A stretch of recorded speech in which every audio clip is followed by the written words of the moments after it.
Hey guys, I wanted to do another video today, another video lesson. This time we're going to talk about rationalizing the denominator. It's not an easy phrase to say, but we're going to talk about rationalizing the denominator. Specifically in this lesson video, I'm going to just work on rationalizing monomial denominators. So again, review from over a chapter ago. When we talk about a monomial, we're talking about one single term in our denominator. How do we rationalize, meaning get rid of a radical that is in the denominator when our denominator contains just one term, the radical term only. Okay, so that's what the focus of this lesson is going to be. We're going to talk about when that denominator has a square root in it, as well as when the denominator has a cube root in it. Okay, so let's get to our notes and we'll see some examples to finish this out, and hopefully this makes some sense and is helpful for you. Okay, so let's see here. We've got, let's start by once again reviewing, okay, and just trying to help you understand kind of the big picture. Each of these little mini lessons that I've done in the last few days to weeks, I've started this exact same way. 3 rules with radicals. 1, we want to leave no perfect factors, that is perfect squares inside of square roots or perfect cubes inside of cube roots in our radical. Okay, and so I taught you a process. We actually did this before we went remote learning. Okay, taught you a process called Breen's Chapel of how to simplify radicals. Okay. Second, we don't want to leave a fraction ever in a radical. Okay, so if we have some radical, this notice is the nth root of some fraction, a over b, we want to rewrite that as a fraction of 2 radicals. So we can split up. Anytime we have a fraction inside of a radical, we can split up that as the radical of the numerator divided by the radical of the denominator. And we can actually go both ways with that. However, the main way that we will use is to the right here. Now, thirdly, leave no radical in the denominator. And this can be confusing to someone that's really tracking here. They'd be saying, well, I thought we just took this fraction inside the radical and rewrote it where we had a fraction with a radical in the denominator. And now you're telling me we can't leave a radical in the denominator. That is true. So this step right here, going from this over to this, is just an intermediate step. It's not a final step. That's not where you would finish. Okay, because the third rule with radicals is to never leave a radical in the denominator. And so we've played a little bit with some opportunities of when this is the case, how we can rewrite it this way and end up reducing this fraction so that we don't end up with a radical in the denominator. But mainly what I want to teach you today is this process called rationalizing the denominator, because what I've taught you before doesn't work all the time. This process will work all the time. So we're going to talk about today, we're going to work on rationalizing the denominator. Emphasis, when the denominator is a monomial. Again, the start of this lesson, I redefined for you what a monomial means. It means one single term, okay? In my next video, we're going to deal with how do we rationalize the denominator when we have a binomial in the denominator, okay? So here are our steps for rationalizing the denominator. 1, if necessary. Sometimes this step isn't even necessary. Sometimes you already have, basically, rationalizing is not needed. We'll talk about that in a little bit. So if necessary, multiply both the numerator and the denominator by a radical that will make the denominator the square root of a perfect square, or a cube root of a perfect cube. Okay, let me say that again. If necessary, multiply both the numerator and the denominator by a radical being the same radical.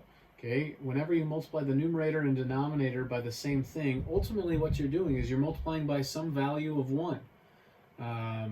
And that's perfectly legal because 1 is what we call our multiplicative identity. It does not change the number anytime we multiply by 1. So we're going to multiply the numerator and the denominator by a radical that makes the denominator the square root of a perfect square or the cube root of a perfect cube.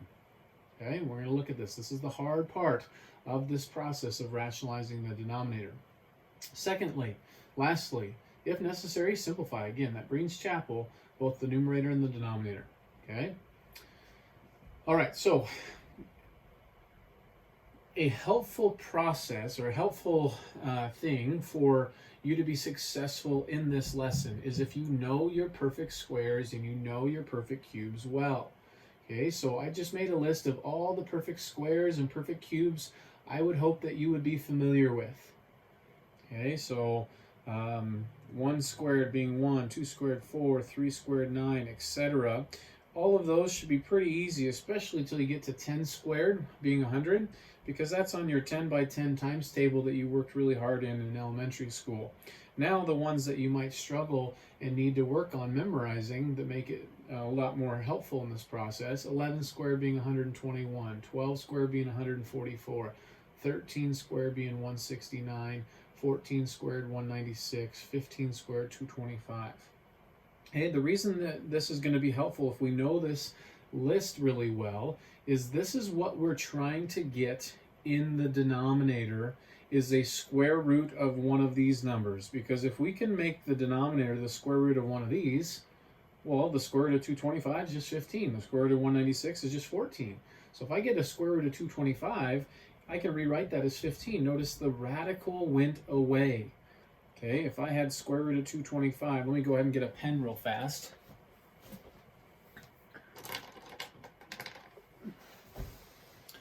Let me get one off my desk. But if I had my denominator be the square root of 225 at any point, hey, that just equals 15. So if that was a denominator, then look what my denominator is now, 15. I got rid of the radical. Okay, in other words, or another example, if I had my denominator, I could somehow make it the square root of 49. Well, the square root of 49 is just 7. So then I would have 7 in my denominator. Notice, no radical, right? And so the process of doing this is to find a number that we can multiply the numerator and the denominator by, so that we get a square root of a perfect square in the denominator, like 49, or the square root of a perfect square like 225 in the denominator, so that when we simplify it, we just get a number without a radical. Okay? Likewise, when we're dealing with our perfect cubes, here's a list of perfect cubes. These are harder ones for you to probably have memorized, but 1 cubed being 1, 2 cubed 8, 3 cubed 27. Oops, that should be 4 cubed. Found a typo in my notes. 4 cubed is indeed 64. 5 cubed 125, 6 cubed 216, 7 cubed 343. So if we are dealing with cube roots, and I can get the denominator to be the cube root of 125, well, that radical goes away, because again, I don't want a radical in there, but because the cube root of 125 is just 5, then I no longer have a radical in my denominator. Okay? So that's going to be our goal. That's what step 1 is all talking about right here, is we need to try to multiply the numerator and denominator so that my denominator becomes the square root of a perfect square, or the cube root if we're dealing with cube roots of perfect cubes. Okay, so let's take a look at some examples here, and I think this will start to kind of hash itself out a little. Okay, let me zoom on in a little more so it's bigger for you.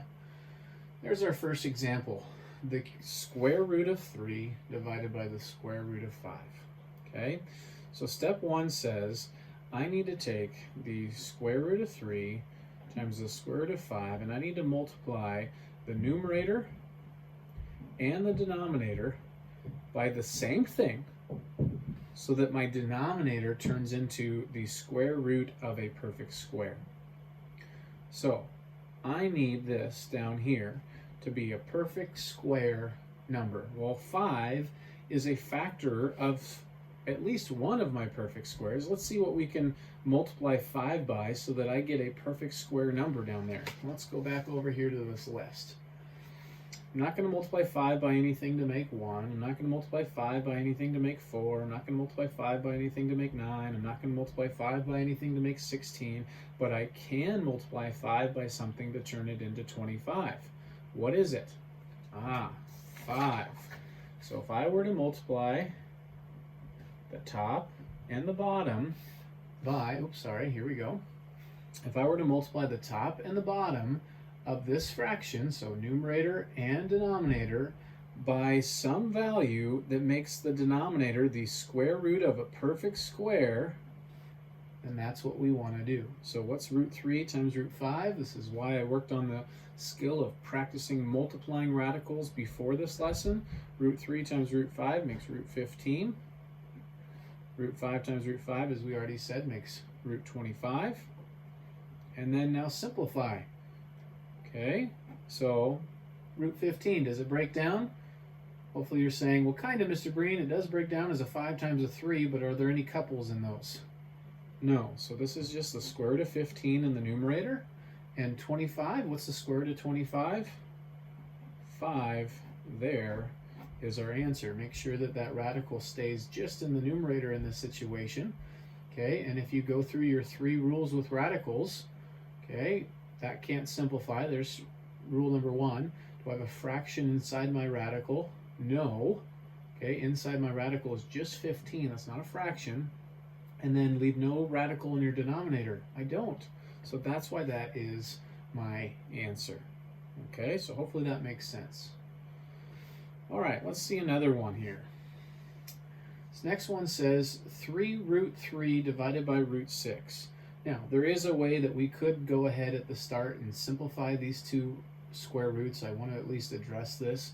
I'm not going to go down that road right now. I'm going to just focus on the skills that we're trying to teach here today, being the same process of rationalizing. So I've got a square root of 6 in my denominator. That means I want to multiply the top and the bottom by the same radical, some radical, so that my denominator ends up being the square root of a perfect square. So we need to go back to our list of perfect squares and think 6 times what turns into one of those? Okay. Is 1 6 times anything? No. Is 4 6 times anything? No. Is 9 6 times something? No. 16 6 times something? No. 25, is it 6 times something? No. 36, is it 6 times something? Yes.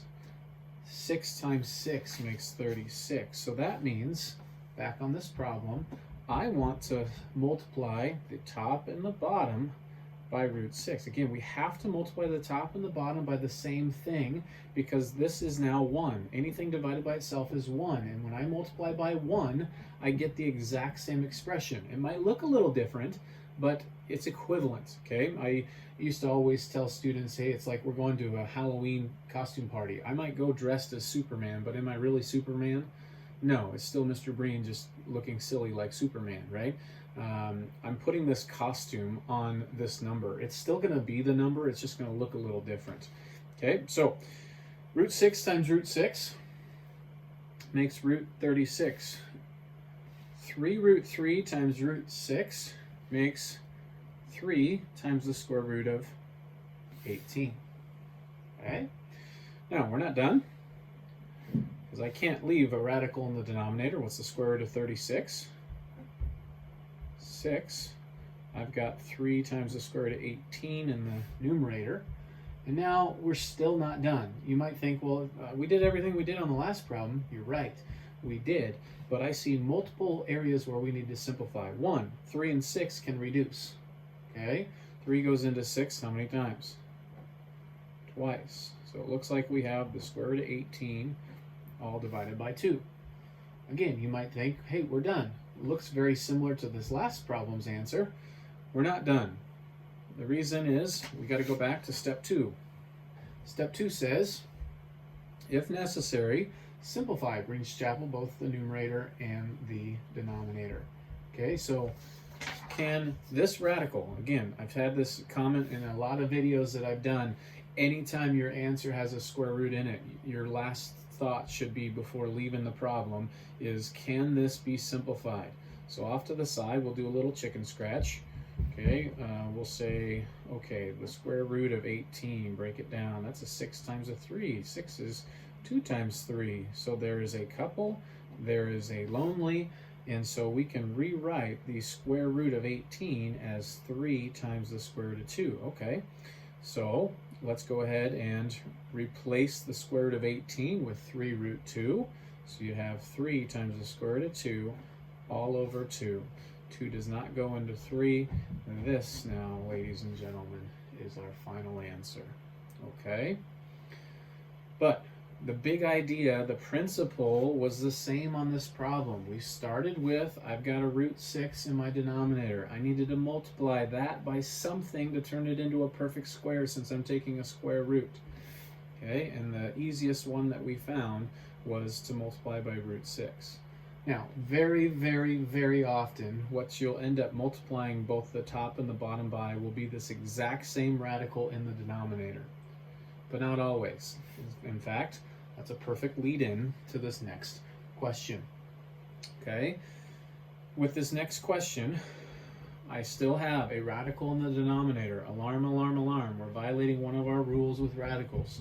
So we need to rationalize the denominator. Meaning, what I'm looking for is I'm looking to multiply this denominator by some radical, as well as the numerator by the same radical, so that I get the square root of a perfect square in my denominator. Okay, so let's go back to our list of perfect squares. Is 1 20 times something? Let me find it here for you. Is 1 20 times something?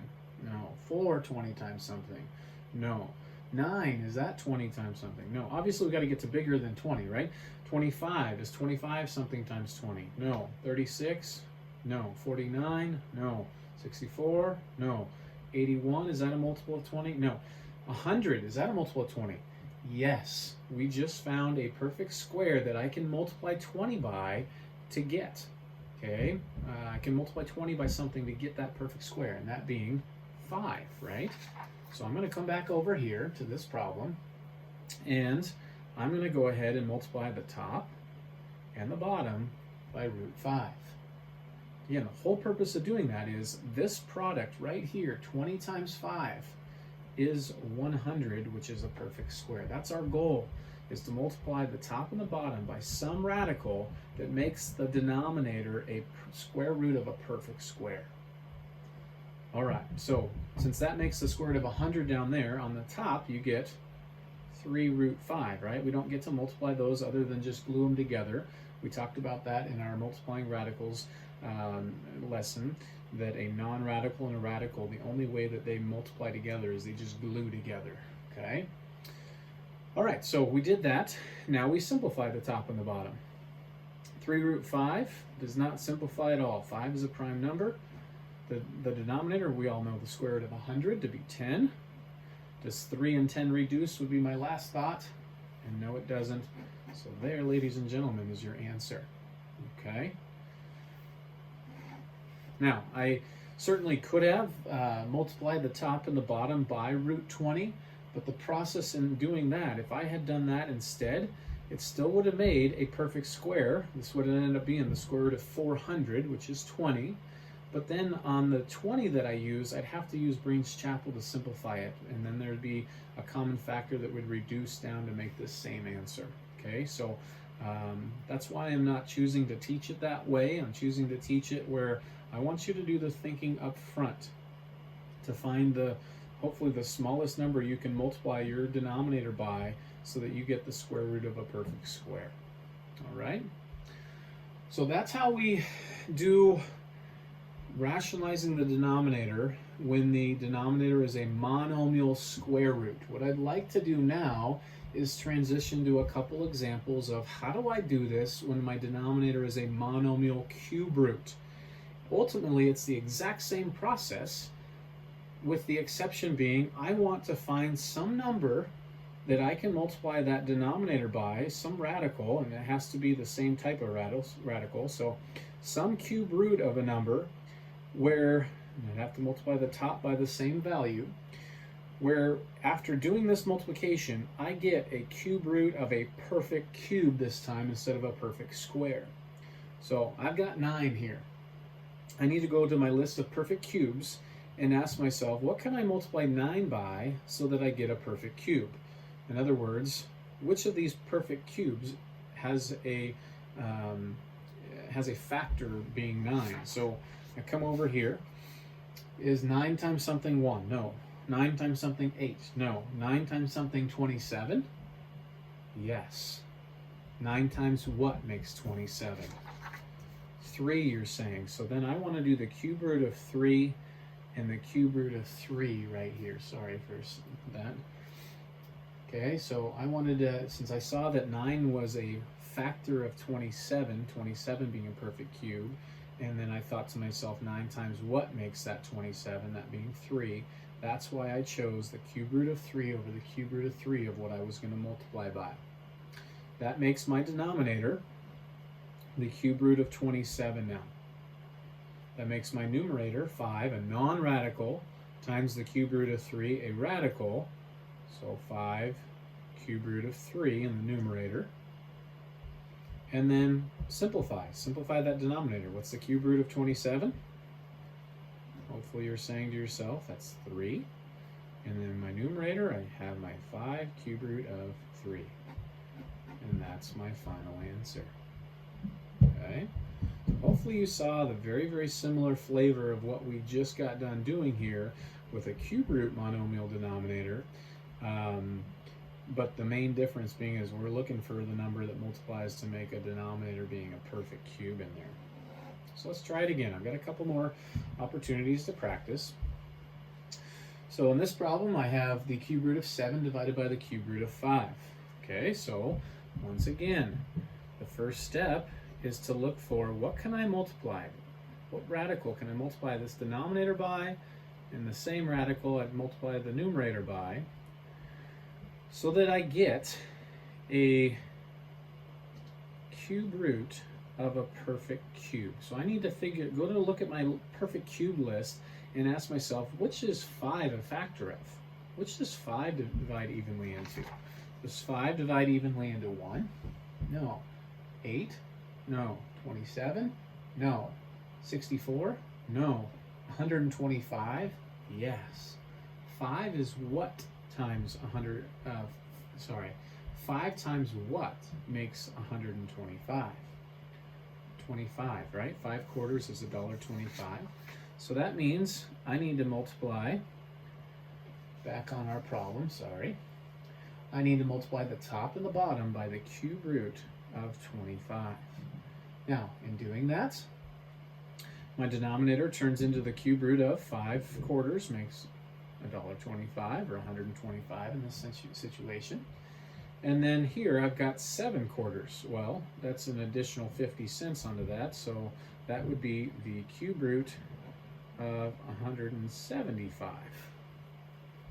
Okay? All right, now, what do I know about that denominator? The cube root of 125, we just made it so that it's the cube root of a perfect cube, and so that makes just 5 in the denominator. Now, does the numerator simplify should be a thought of ours. And hopefully I can convince you in rather quick time here that no, it doesn't. We clearly know that 175 breaks down as 7 times 25. That's how we created the 175. But 7's prime, 5 just breaks down as 5 times 5. In working with cube roots, I'm looking for a 3 of a kind. So then at the bottom, my factored tree would be a 7, a 5, and a 5. There are no 3 of a kinds there. So that actually does not simplify, and thus that's why I know that's the final answer. Okay?